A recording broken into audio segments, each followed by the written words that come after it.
দর্শক, দীর্ঘ 5 কিলোমিটার যাওয়া এবং দীর্ঘ 5 কিলোমিটার আসার পর আমরা এখন আবার হোটেলে ফিরলাম। আসলে ওইখানে আমরা ভুলে গেছি যে আমরা একটা ভিডিও নেব।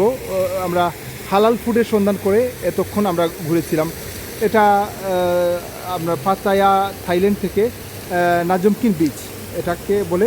ওইখান থেকে আমরা হালাল ফুড খাবারের জন্য অনেকক্ষণ ঘুরে আর হালাল ফুড পাচ্ছিলাম না। যদিও এখানে অনেকেই বলেছেন যে হালাল ফুড আশপাশে আছে, কিন্তু আমরা হালাল ফুড খুঁজতে একদম হয়রান হয়ে প্রায় দীর্ঘ 5 কিলোমিটার আমরা হাঁটাহাঁটি করে আমরা হালাল ফুডগুলো পাই নাই। তো তারপর আমরা গুগলে সার্চ দিলাম যে হালাল ফুড নিয়ার মি, কয়েকটি রেস্টুরেন্ট শো করলো সেটা 5 কিলোমিটার দূরে বা এরকম। তারপর আমরা ওইখানে হেঁটে যেয়ে হালাল ফুডগুলো মানে পেয়েছি। এখানে 2-3টা ইনফরমেশন দিয়ে রাখি। এই দোকানগুলো যদিও পাতায়াতে বলা হয় যে সারা রাত মানে খোলা থাকে, কিন্তু নাজমকিন বিচ এটা একটু ফরেনারদের জন্য বিচ। এই বিচে একটু এলিট শ্রেণীর লোকজন থাকে। এখানে আবার মোটামুটি রাত্রে 9টার ভিতরেই বন্ধ হয়ে যায় দোকানগুলো। এটা একটা বিষয়। দ্বিতীয় হচ্ছে যে এখানে আপনার হালাল ফুড বলতে আসলে ওইখানে কিছু আমরা যেখানে অনেক খোঁজাখুঁজি চাইনিজ হালাল ফুড কিছু পেয়েছি।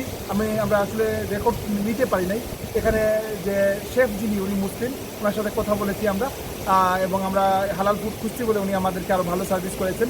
কিন্তু 100% হালাল ফুড পাওয়াটা একটু দুষ্কর। তো এই জায়গাটা একটু যারা মানে ভ্রমণে আসেন তারা হালাল ফুডের জন্য খুঁজতে হলে আগে একটু মেন্টালি প্রিপারেশন রাখতে হবে এবং জেনে আসতে হবে। আমরা এর আগে আরেকটা জায়গায় লোকেশনে আমরা জেনে আসছিলাম যে হালাল ফুড কোথায় পাওয়া যায়। আমরা টু দ্য পয়েন্টে ওই দোকানে গেছি। এটা ছিল বাংলাদেশি লোকের একটা রেস্টুরেন্ট। তো ওইখানে আমরা বাংলাদেশি খাবার খেয়েছি।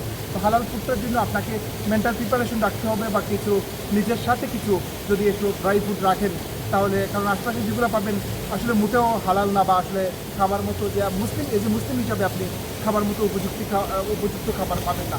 তো সেই জন্য এই বিষয়টা আমাদের খেয়াল রাখা উচিত মনে হয় যদি ভ্রমণে আসেন।